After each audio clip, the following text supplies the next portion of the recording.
हूँ। अभी तक आपको पढ़ाया गया है, एक्सरसाइज 5 तक हो गया है व्याकरण में। एक्सरसाइज 6 समास। यह समास क्या है? तो समास क्या है? शब्दों का संक्षिप्तीकरण समास कहलाता है। जब दो शब्द को आपस में जोड़ते हैं और तीसरा शब्द एक बनता है, जब दो शब्द को हम आपस में जोड़ते हैं तो एक शब्द बनते हैं, इस पूरे प्रक्रिया को हम समास कहते हैं। इस पूरी प्रक्रिया को क्या कहते हैं? समास कहते हैं, जिसमें पहला शब्द पूर्व पद कहलाता है और दूसरा शब्द उत्तर पद कहलाता है, और तीसरा शब्द, जब दोनों शब्द को जोड़ देते हैं तो एक शब्द जो बनता है उसको हम समस्त पद कहते हैं या सामासिक शब्द कहते हैं। तो इस तरह से जब दो शब्द आपस में जुड़ते हैं एक शब्द बनता है तो उसको हम समास कहते हैं। अब समास, तो यह समास में भेद, समास के कितने भेद हैं, कितने प्रकार हैं समास, कितने प्रकार के समास होते हैं? तो 6 प्रकार के समास होते हैं। कितने प्रकार के होते हैं? 6 प्रकार के होते हैं, जिसमें पहला है तत्पुरुष। ये तत्पुरुष समास क्या है?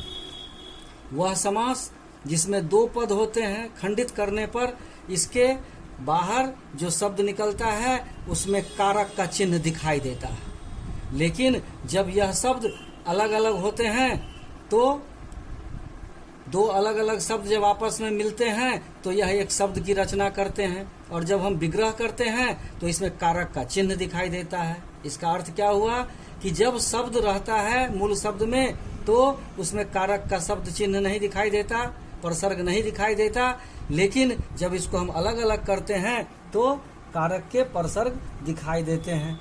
जैसे एक शब्द है स्वर्ग प्राप्त, इसमें देखिए तो यह एक शब्द है, लेकिन जब इसको हम तोड़ते हैं तो इसमें से, को आदि दिखाई देता है।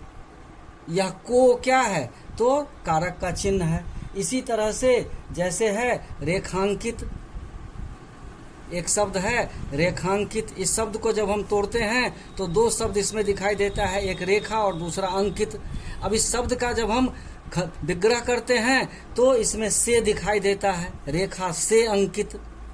तो यह से है कारक का चिन्ह, लेकिन इस शब्द में कहीं दिखाई नहीं देता। इस तरह से तत्पुरुष समास जिसमें कारक के विभक्ति का लोप हो जाता है विग्रह करने पर, उसे हम तत्पुरुष समास कहते हैं। दूसरा समास होता है कर्मधारय। ये कर्मधारय समास क्या है?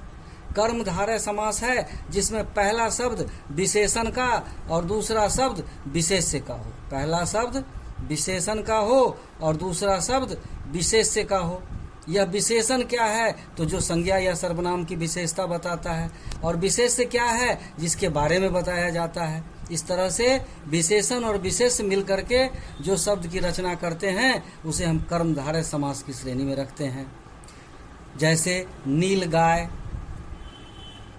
इस नील गाय में देखिए तो पहला शब्द है नीला जो विशेषण है, और दूसरा शब्द है गाय, जिस गाय की विशेषता बताई जा रही है कि गाय नीला है, इसलिए यह कर्मधारय समास है। तीसरा शब्द है तीसरा समास है द्विगु।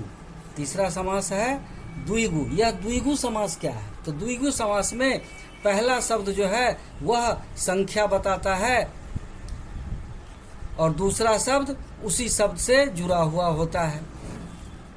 जैसे हम कहते हैं तिरंगा। यह तिरंगा क्या है? तो इस शब्द को जब हम देखते हैं तो पहले शब्द का अर्थ होता है 3 और दूसरा शब्द है रंग। तो यह 3 शब्द क्या है? एक संख्या के बारे में हमें बताता है, इसलिए हम इसे द्विगु समास कहते हैं।